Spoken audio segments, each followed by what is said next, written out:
नमस्कार दोस्तों, आप सभी का स्वागत है आज के एक फिर न्यू कहानी में। आप सभी मित्रों का तहे दिल से स्वागत है आपके अपने चैनल फर्स्ट टाइम स्टोरी में। जी हाँ दोस्तों, आज की कहानी में हम लोग देखने वाले हैं एक सेठ की कहानी। जी हाँ दोस्तों, ये कहानी क्या है हम लोग जानेंगे आगे पूरी। अगर दोस्तों इस कहानी को आप पूरा सुनते हैं तो ज़िंदगी में आप कभी भी गरीब नहीं रहेंगे। यानी सेठ ने आखिरकार माता लक्ष्मी से क्या मांगा जिसके चलते वो जिंदगी भर गरीब नहीं रहा, यानी वो अमीर बना रहा। और सेठ इतना अमीर बना रहा कि उसे पूरे गांव के लोग उससे हैरान थे कि आखिरकार सेठ का अमीर होने का राज क्या है। तो चलिए दोस्तों कहानी को शुरू करते हैं। जो भी साथी नए हैं चैनल को सब्सक्राइब कर लीजिए और ऑल नोटिफिकेशन को ऑन कर लीजिए। चलिए कहानी को शुरू करते हैं। एक गांव में एक सेठ रहा करता था। उसके 4 बच्चे थे। चारों बच्चों को वो शादी कर चुका था और उसकी 4 पतोह आ चुकी थी। यानी कहे तो उसके परिवार में कुल 10 जने थे। यानी कहे तो उनका जीवन काफ़ी अच्छा यापन हो रहा था। सेठ अपने पूरे फैमिली में सबसे अधिक माता लक्ष्मी का पूजा पाठ करता है। यानी सेठ सुबह उठ जाता, नहा धोकर माता लक्ष्मी का पूजा पाठ करता। यह देखकर उसके घर के लोग बहुत चौकन्ने थे क्योंकि सेठ पूजा पाठ में ज़्यादा लगा रहता है। यानी माता लक्ष्मी से सेठ का काफ़ी लगाव था। एक दिन की बात है, सेठ रात में सो रहा था। माता लक्ष्मी ने सेठ को दर्शन दिया और बोला, हे सेठ, आपने मेरा बहुत पूजा पाठ किया, इसलिए मैं पिछले 20 सालों से आपके घर थी। अब मेरा यहाँ से जाने का वक्त आ गया है क्योंकि माता लक्ष्मी किसी के घर एक जगह नहीं रह सकती, क्योंकि माता लक्ष्मी को हर घर में घूमना होता है। यह बात सुनकर सेठ काफ़ी उदास हो गया और बोला, हे माता लक्ष्मी, आप अगर हमारे घर से चली जाती है तो मैं करोड़पति से रोडपति बन जाऊँगा, यानी रोड पर आ जाऊँगा। जो हम अपने रिश्तेदारों से इतनी बड़ी बड़ी बातें करते हैं कि हम करोड़पति हैं अरबपति हैं, वो अब हमारा क्या होगा, अब हम गरीबपति बन जाएंगे। आप हमारे घर से कृपा करके माता लक्ष्मी ना जाइए। माता लक्ष्मी बोली, नहीं सेठ, ऐसा नहीं होता है। मैं पिछले 20 वर्षों से तुम्हारे घर हूँ, अब तो मुझे जाना ही होगा। परंतु तुम इतना उदास मत हो। मैं तुम्हारे घर से जब भी जाऊँगी तो तुम्हें एक वरदान देकर जाऊँगी। तुम उस वरदान में जो चाहे मांग लेना। सेठ बोला कि आप एक वरदान देकर जाएंगी, अच्छी बात है। उसके बाद माता लक्ष्मी ने कहा कि तुम वो वरदान सोच सकते हो क्योंकि मैं कल फिर आऊँगी। तुम अपना वरदान सोच सकते हो, कल मैं तुमसे फिर मिलूँगी। इतने में सेठ बोला, ठीक है माता रानी, मैं आपको कल सोचकर यानी अपने पूरे फैमिली के साथ विचार विमर्श कर क्या वरदान मांगना है मैं आपको कल बताऊंगा। इतने में सुबह हो गया।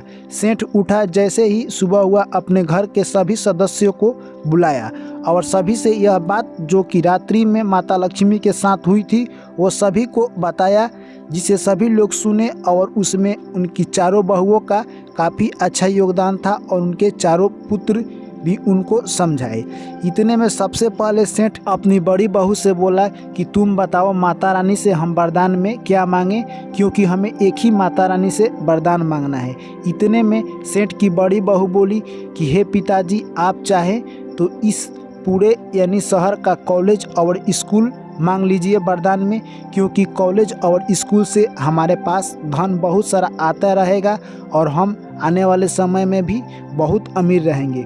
कॉलेज और स्कूल आज के डेट में आप देख ही रहे हैं कितना तरक्की कर रहा है, इसीलिए आप कॉलेज और स्कूल माता रानी से मांग लीजिएगा। इसके बाद सेठ उससे छोटी बहू से बोला कि तुम बताओ कि तुम क्या कहती हो, माता रानी से हम वरदान में क्या मांगे। इतने में छोटी बहू रानी बोली कि हे बाबूजी, आप माता रानी से ये जो सारे ज़मीन दिखाई दे रहे हैं वो सब मांग लेना है। यानी इससे क्या होगा कि इससे हम लोग इस पर फसल रोपेंगे, यानी धान गेहूँ, और धान गेहूँ इतना होगा और हम लोग बेचेंगे कि हम लोग आने वाले कुछ दिनों तक अमीर बने रहेंगे और हमारे पास खाने के लिए भी दिक्कत नहीं होगा और हम बहुत बड़ा व्यापारी भी बन सकते हैं।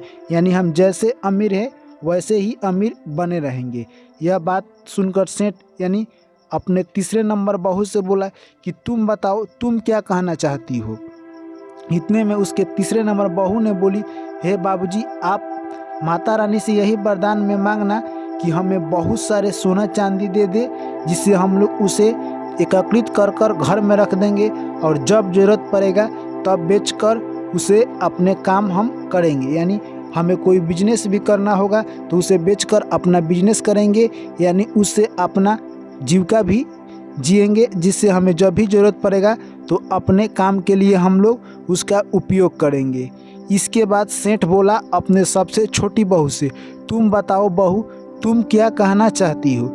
इतने में छोटी बहू बोली, ना कोई हमें सोना चांदी चाहिए, ना हमें कोई कॉलेज चाहिए और ना हमें इस शहर का कोई ज़मीन चाहिए।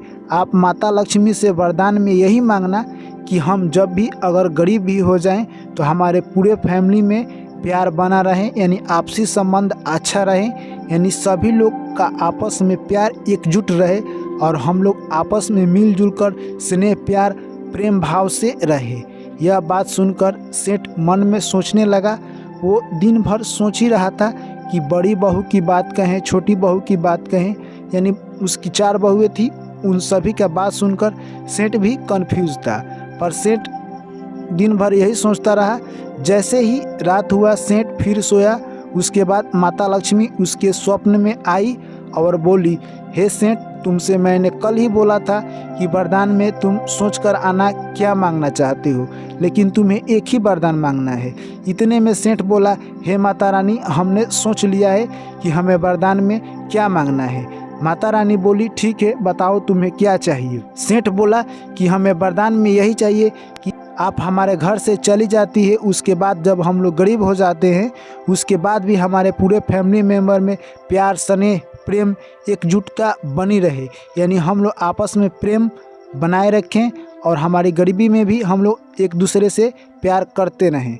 यह बात सुनकर माता रानी बोली, ये जो तुम वरदान मांग रहे हो, यह वरदान तुम सोच समझ कर मांग रहे हो, क्योंकि तुम्हें एक ही वरदान मांगना है।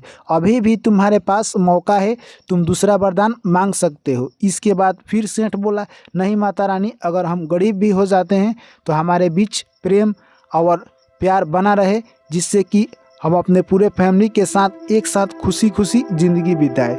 उसके बाद माता रानी बोली, ठीक है, जब तुम्हारा यही वरदान है कि तुम गरीब होने के बाद भी तुम्हारे परिवार में प्रेम बना रहे, तो ठीक है, तथास्तु, तुम्हें यह वरदान प्राप्त हुआ। यह बात माता रानी जैसे ही कही सेठ काफ़ी खुशी हो गया। उसके बाद माता रानी बोली कि अब मैं तुम्हारे घर से नहीं जाऊंगी, क्योंकि मैं तुम्हारी परीक्षा ले रही थी कि तुम क्या चाहते हो मुझसे, यानी धन दौलत चाहते हो या प्रेम चाहते हो। जहाँ पर प्रेम स्नेह और प्यार रहता है माता रानी वहीं पर रहती है, यानी तुम अपने घर में प्रेम स्नेह और प्यार को चुने हो, इसीलिए मैं अब तुम्हारे घर फिर से रहूँगी। यह बात सुनकर सेठ बहुत प्रसन्न हुआ और माता रानी को लाख लाख शुक्रिया यानी धन्यवाद किया। कहा, हे माता रानी, आपका धन्य हो। तो दोस्तों, इस कहानी से हमें क्या सीख मिलती है, यानी इस कहानी से हमें यही सीख मिलती है मेरे दोस्त कि अगर आप गरीब भी हो, यानी आप के पास उतना धन नहीं है पर्याप्त मात्रा में, तब भी आपसी यानी कहे तो पूरी फैमिली मेंबर्स में आपको अपना प्यार स्नेह और दुलार बना कर रखना है। इससे क्या होता है, प्यार दुलार और स्नेह बना रहता है, वहाँ पर माता लक्ष्मी का वास होता है और आपका दिन कभी भी बदल सकता है। तो दोस्तों, इस कहानी के बारे में आपकी क्या राय है, अपनी राय कमेंट में ज़रूर लिख कर बताइए।